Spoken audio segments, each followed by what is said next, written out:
देख सकते हैं लाइव तस्वीर ग्रेट हरियाणा न्यूज़ के माध्यम से।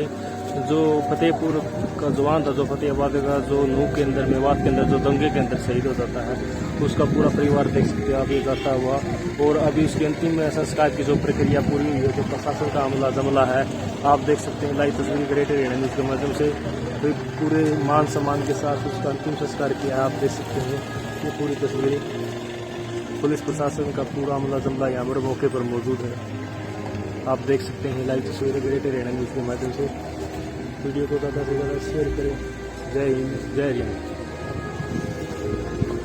तो मौके पर पूरा प्रशासन, पूरा स्वास्थ्य विभाग, पूरा अमला जमला और मौके के अधिकारी on duty, SP madam, SP sir और जितने भी बड़े बड़े अधिकारी हैं मौके पर मौजूद, आप देख सकते हैं लाइव और आपको मंदिर की तस्वीर दिखाने की कोशिश करता हूँ। देख सकते हैं संस्कार के अंदर बहुत ज़्यादा यहाँ पर बहुत ज़्यादा लोग पहुँच चुके हैं। वीडियो के साथ शेयर करें। देख सकते हैं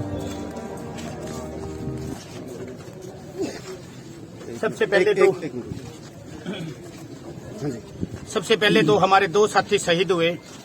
हम पिता परमेश्वर से हाथ जोड़कर दोनों साथियों की संपूर्ण हरियाणा प्रदेश की तरफ से आत्म शांति की जो हमारे साथियों के अंदर बड़ी दिलचस्पी सी भावना थी, भगवान से अर्ज करते कि हमारे साथियों को आत्मा को शांति मिले।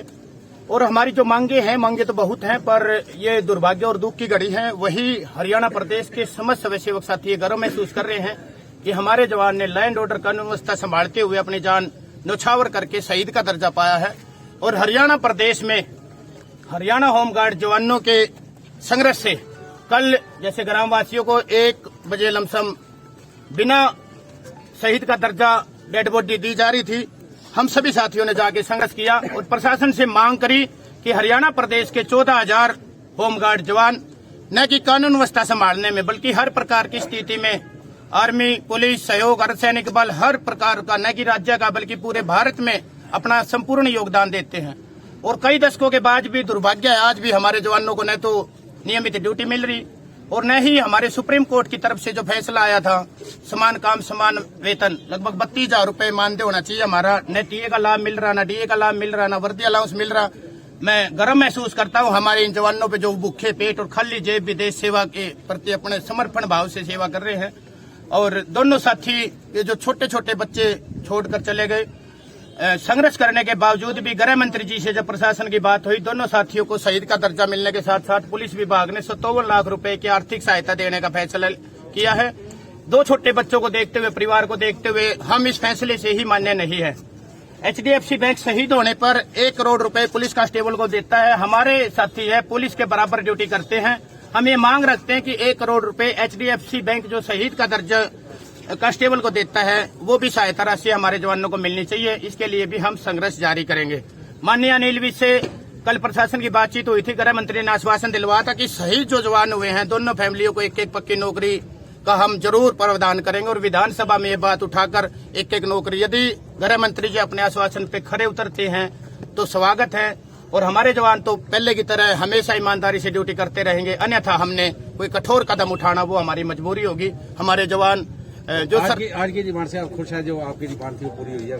देखो सर, हमने अपना जवान खोया है और न कि हमने खोया, एक भारत का एक युवा साथी गया है। और जो भी लैंड ऑर्डर को मेंटेन करता था, समस्त प्रदेश और देश को दुख है, समस्त पुलिस प्रशासन को दुख है। और जहां हमने साथी खो दिया, पैसे और ये चीजें बाद की बात है, पर जो सलामी के साथ संस्कार हुआ, शहीद का दर्जा मिला, हरियाणा प्रदेश में पहली बार हुआ है। हम अपने आप को गर्व महसूस करते हैं। हमारे साथी ने अपने प्राण न्यौछावर किए ड्यूटी करते करते। आप भी होमगार्ड में हो जी सर, होमगार्ड। कहाँ ड्यूटी आपकी वैसे? मैं अभी मेरी जीन ड्यूटी थी, जब मैं गुड़गांव रहता हूँ, मैंने ड्यूटी से रिजाइन दे दिया क्योंकि मेरी फैमिली गुड़गांव शिफ्ट हो चुकी है। और यहाँ ड्यूटी करने के अधिकारियों के मनमाने नियम है।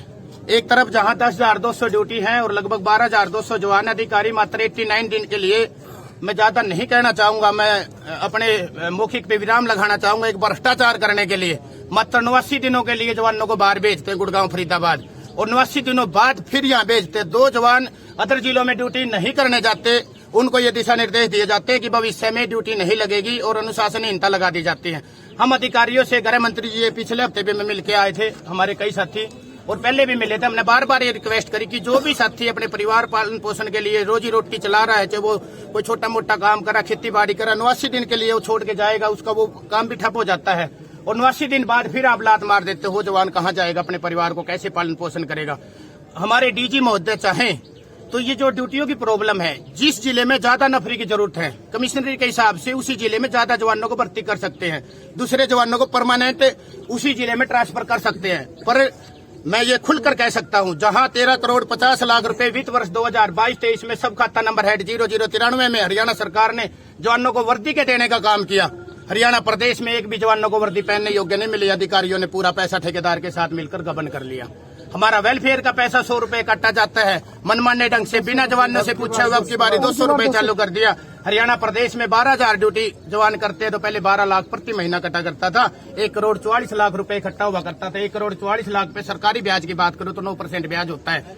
जो भी जवान शहीद होता है, जो भी जवान, आज तक किसी को शहीद का दर्जा मिला नहीं था। FCI के अंदर भी अपने कार्य को अंजाम देते हुए नरवाना, महामारी और सफिद्दा में 2 साथी शहीद हुए, उनको शहीद का दर्जा न देकर मात्र वेलफेयर के फंड से 5 और 2 लाख रुपए, जो वेलफेयर का फंड है 7 लाख रुपए उनकी जान की कीमत लगा दी। ये दुर्भाग्यपूर्ण है। हम साथियों ने बारी बारी हमारे साथियों के साथ ये होता देखकर अपना जो भी अंदर मनोबल छिपा हुआ था, जो हमारी शक्ति थी, हमने वो भंग कर दी।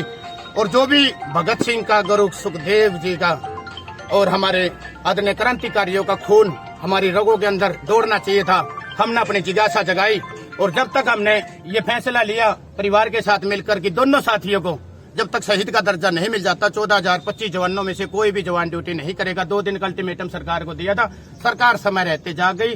लैंड ऑर्डर व्यवस्था काफी बिगड़ रही है, क्योंकि जातिवादी और धार्मिक दंगे भड़काए जा रहे हैं कुछ शरारती तत्वों को। मैं तो ये भी एक जवान होने के नाते सभी से ये भी आग्रह करूंगा कि लैंड ऑर्डर व्यवस्था में अपना सहयोग करे, और जो जातीय दंगा राजनीति, जो लोग जातीय दंगा भड़काते हैं, भाईचारा बनाकर रखे और प्रशासन का सहयोग करें। बहुत बहुत धन्यवाद।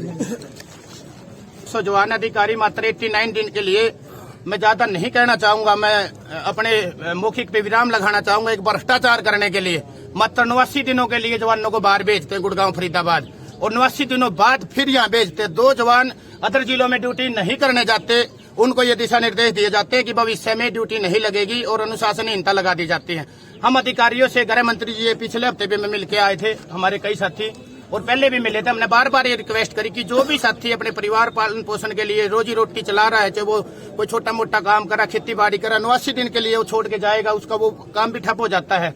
और 89 दिन बाद फिर आप लात मार देते हो, जवान कहाँ जाएगा, अपने परिवार को कैसे पालन पोषण